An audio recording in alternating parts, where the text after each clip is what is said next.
Mr. Chairman, Mr. Secretary, do you plan to offer waivers to individual school districts in states that didn't submit a request for a waiver, like Texas, or that had their applications rejected, such as California or Iowa? So let me back up. California, we did reject. Iowa, we did not reject. We're still working with Iowa and another state or two. California has absolutely the right to continue to reapply.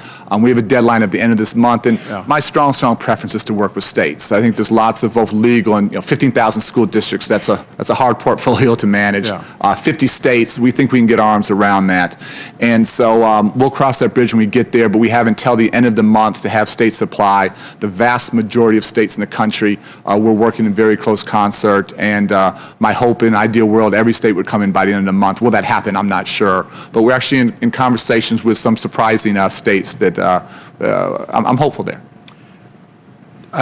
So at this time, you're not planning to grant waivers to individual school districts who don't go through states? Yeah, my entire focus right now is on states. Again, at the end of the month, we'll see who's in, who did not come in, who we're still working with. And let me be clear, there are a couple states like Iowa where they applied. We haven't approved yet, but we haven't rejected. Those are still in process, and those could still be approved at a date beyond the end of this month. Yeah.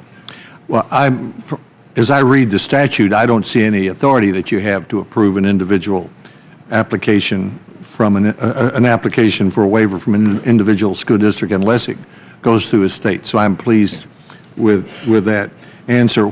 These waivers last for 3 years? Is that the idea, the authority for the waiver? I think we have the ability to waive for up to 4. We've done sort of 2-year waivers. We really want to learn and then sort of decide on how they are implementing, whether to re-up or not. And again, an ideal world, sooner rather than later, at some point, we would together find a way to reauthorize and fix the law. What happens to the waivers when the law is reauthorized? My understanding is the waivers become obsolete. They go away, and we move back to the states move back to the. That's my strong belief. I'm happy to be corrected if I'm wrong. But this was, again, be very clear. This was our Plan B because of the congressional lack of action. The concern I have, both in the waiver and even in the law, is that, let's take teacher evaluation. You pretty well write the law for a state on teacher evaluation. I mean, we've had a little experience with that in Tennessee, and I appreciate your compliment of Governor Haslam. I totally agree with you. I think, I mean, I don't know of a state that quietly has done more over the last number of years to deal with the difficult problem of finding fair ways to reward outstanding teaching. I mean, that's sort of the holy grail of K-12 education. I think you and I agree on that, but your prescriptions, I mean, you've got 6 criteria that a state must follow in developing a teacher evaluation system. You said in your testimony that then you followed that. What if they don't? What if a state in its waiver doesn't do what you and your department think it ought to be doing according to, quote, meaningfully differentiate performance using at least 3 performance levels? Do you go in and tell them exactly what to do, or do you jerk the waiver?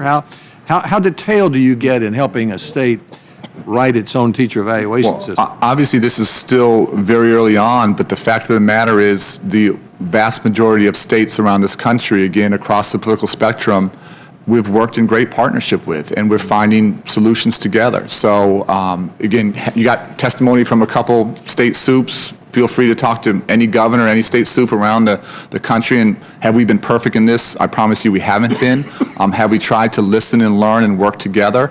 That spirit, I think anyone will tell you we've done our best to try and be a good partner. And our goal going forward in reauthorization is that we build upon the good work of states and not go back. And well, I'm about out of time. I'm sorry. I don't want to interrupt you, but I'd like to ask you one last question. As we look ahead, we need to reauthorize ESEA, right? I mean, we need to do that. That's the administration's goal. We need to do that. That should be our goal. Years ago.